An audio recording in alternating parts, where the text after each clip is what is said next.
joining me tonight to get the conversation started before we get our other guest on is Ken Okolugbo, a political scientist. Thank you so much, Mr. Okolugbo, for your time tonight. It's always my pleasure. Thank you so much. Let me perhaps show you what Femi Gbajabiamila and Ahmed Lawan said 1 year ago when they were inaugurated. And this is a statement from, first and foremost, from Ahmed Lawan, the Senate president. He's in his speech, he said, quote, "Our determination is to evolve a well-researched Senate with a vision and a great sense of commitment to securing a prosperous future for our great nation.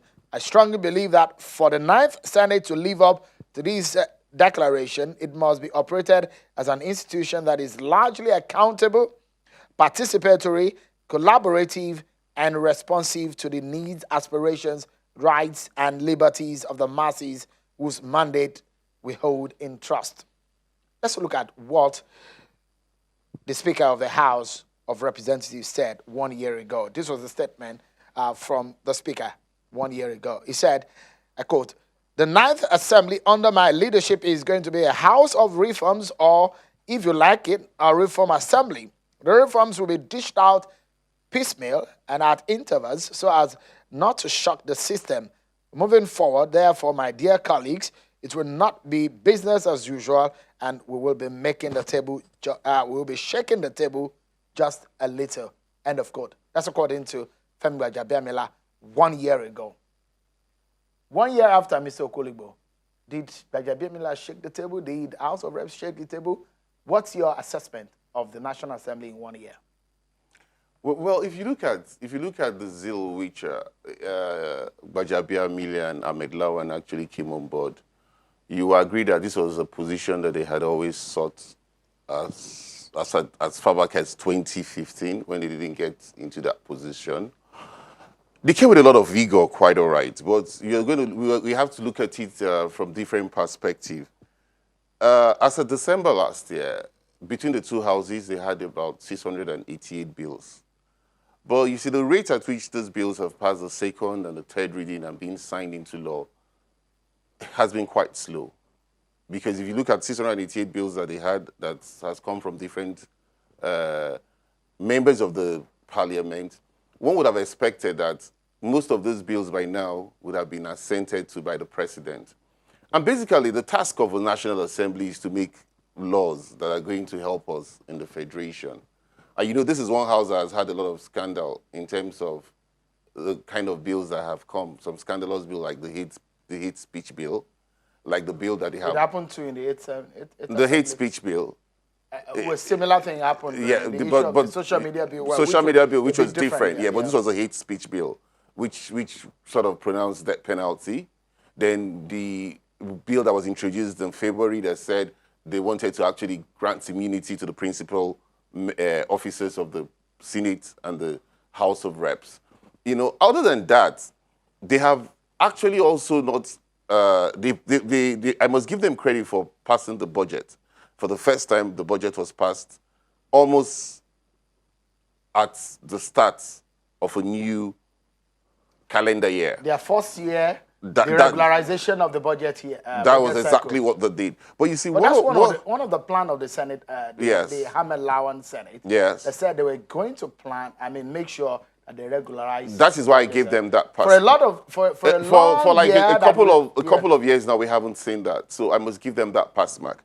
But you see, one other thing that hasn't been done by this National Assembly is, for example, on Tuesday, they passed, that was on the 2nd, they passed the $5.5 billion loan request for the president. It was at the same time the House on Wednesday concurred and they passed the revised budget, which was up from 10.5 trillion to 10.8 trillion.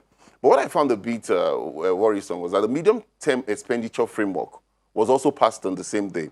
What I expect is that the medium-term expenditure framework it's basically a projection of the expenses you run in 2 years. Apart from it being the projection of the expenses you're going to run in 2 years, it's also going to come with the Fiscal Responsibility Act, says it clearly, that you must be able to tie a budget performance. For example, in the last 18 months, minimum of 18 months, and how far have we fared? These budgets are passed without allowing the Fiscal Responsibility Act come into place. We must always have the medium-term expenditure framework, first of all, before we pass our main budget. But there's been this habit of lumping it together. So the budget performance has never seen a budget perform outside 50%, for a recurrent maybe 60, 70%. Capital projects have never been up to 50%. And if you look at the loans that have been passed in the last couple of months, we know we're in a very unique era. We had 850 billion, we had $22.7 billion, and lately we have had $5.5 billion.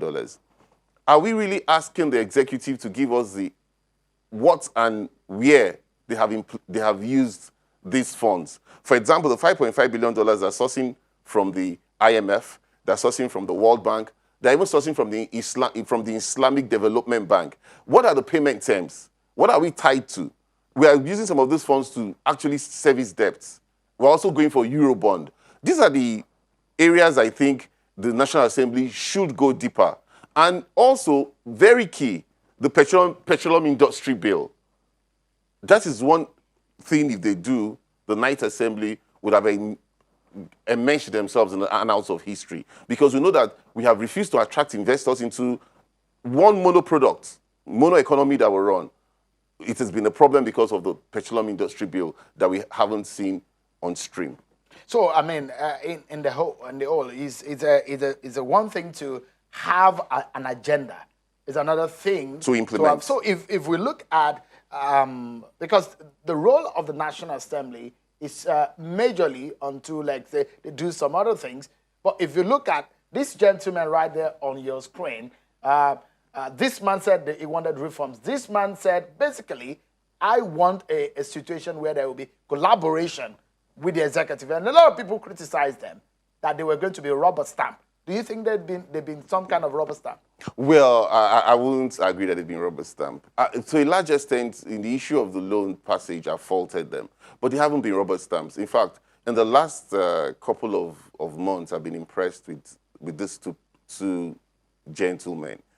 We wouldn't have known about the fact that we, for example, most of us that critics of the government have always said that the direct cash transfer has been a failure. We have said that the issue of Empower and all those social media palliatives that the government has promised has not actually gotten well implemented and have touched the desired people who they are supposed to touch. But you see, when they summoned the Minister of Humanitarian Affairs, they both didn't spare her. You wouldn't have thought that they come from the same party. And also when they summoned the PTF boss, the SGF, he had to confess that he didn't know our hospitals were in such deplorable state. So the actions they have taken this period, you wouldn't actually say they're rubber stamp. And they were very, very, very, very hard on those key ministries and departments of government. But you look at the nutshell, you look at everything holistically, and not maybe looking at it in a nutshell, you will say, well, why should we have rancor? We can have peace. Even though I'm supposed to be oversight. Fashola said, yes, that they had problems under the Saraki and the other 8th National Assembly, where they had issues with the National Assembly and the executive, and they could not even perform on the road project on the Lagos-Ibadan Expressway. And so that they believe that under this leadership, they move forward. Let's take a breather, though. But when we come back, we'll look more into what these two men you see above my shoulder, what they have done alongside their colleagues in the National Assembly. It's a bicameral legislature we run, but how far have they gone in their role of making law and oversight? That's going to be next, everyone. Join us again. Thank you so much, everyone, for staying with us. Let's get back to the conversation. It's 1 year of the 9th National Assembly under the leadership of Ahmed Lawan at the Senate and Femi Gbajabiamila and the lower chamber and the green chamber of the National Assembly. Let's get back to analyzing how far the agenda of these men who are legislature to Nigeria and moving the nation forward. Mr. Ken Okolugbo has been speaking to us as a political analyst. And we have also joining us a lawyer, Mr. Daniel Bwala. Thank you so much indeed, Mr. Bwala, for joining us. It's good to see you. Give us your view about the National Assembly. Some people may want to make comparison, but in the last 1 year, 365 days, of which we have several months of the coronavirus affecting governance generally across the world. What's your view on the performance of the Ninth Assembly generally? I think in my view, although one will term it as bias, but I think in my view, the Ninth Assembly is doing its best. And as you can see in their responsiveness to development and events, one that is of particular note to me is in the area of constitutional review. You must have heard over this period the number of bills that have been sponsored. For example, the Deputy President of the Senate has sponsored about 10 major bills, which in the coming days you will get to hear in the areas of, for example, indigenship for women, in the area of indigenship by marriage, the limitation of appointment of persons who are less than the age of 4, the role of the ambassador. You see the unification of the country. In fact, we are even looking at the possibility of qualifying Section 308 so that criminal liability will lie on anybody who is covered by that section if that person perpetrates crime that probably result in the death of an opponent of his subject. Some of the areas that people are agitated, like devolution of power and the rest, well, we're looking into is the issue of state police. These are some of the areas that the National Assembly is boldly confronting it, but leaving the discretion to the Nigerian people in the coming days. This COVID-19 that came, a few months ago, you see the way the National Assembly was very responsive in dealing with the situation. Even when there was outcry that there is a mismanagement by Internal Affairs, Ministry of Humanitarian Affairs or Social Investment Program, you see the National Assembly was prompt in calling the principal officers in that line and demanding that they should be able to turn up information that is necessary. Apologies for the bad network there, but we'll get back to him. So for those who are criticizing the National Assembly in some of their roles, for example, in their oversight functions, some said it's overboard. Do you see it that way? I don't think basically it's overboard. Oversight functions is basically to act as a check and balance. And when you're acting as a check and balance, you're supposed to be acting as making things difficult for the executive to go and carry out programs that are not within maybe the agenda of the government or within the constitution. So your checking can never be excessive, cannot be too excessive. And because there's always, yes, in democratic practice, there's always a fear of, especially the legislatures, the legislators, of overstepping between that thin line of oversight, because for it to become an overboard. It's always bound to happen, but when you step, you can always find yourself back. I give an example. This is a night assembly. The two houses, the bicameral houses, are all dominated by the APC, and they have the APC speaker and the APC Senate president. But where they needed to draw the line during the COVID-19 crisis, they had to step overboard.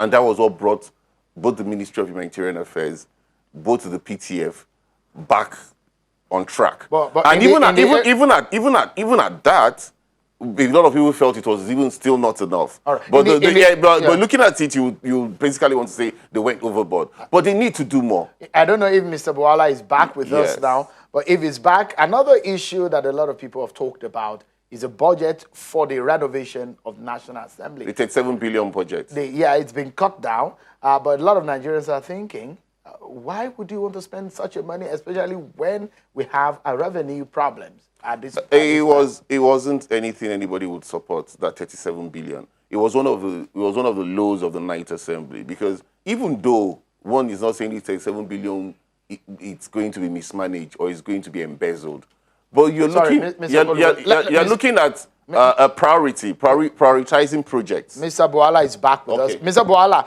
one area that this Ninth Assembly has received a lot of criticism is the amount that was budgeted for the renovation. Though the National Assembly will say, look, it's not our own business. It's the FCT Development Authority that is in charge of that. But it comes onto the table at a time as this in the nation, that should we be budgeting that kind of money for renovation of where the National Assembly are having their offices for now? When the budget was conceived, at the time there was no COVID-19. And with the COVID-19, I was told, haven't confirmed that there is a reduction largely on the budget. But if I were a journalist or the Nigerian people, we have Freedom of Information Act, which permits a private citizen of the country to demand for information that is necessary. If what was budgeted is considered by the Nigerian people as high or too much, so if I were in their shoe, what I would have done is through the Freedom of Information Act, I would demand from the, the relevant FCTA or FCDA, because that's what I heard, that they are the ones that are going to be responsible for that renovation, as it were. So I will demand for the breakdown. By law, I'm entitled to it, and by law, I must have it. And if it is not given to me, if you look at the Freedom of Information Act, there are actionable steps that you can take in getting the information. And then you'll be able to look at that, probe it, interrogate it. I mean, that information is out there, Mr. Bwala. The question is that that kind of amount at this time in our lives, shouldn't it wait for another time?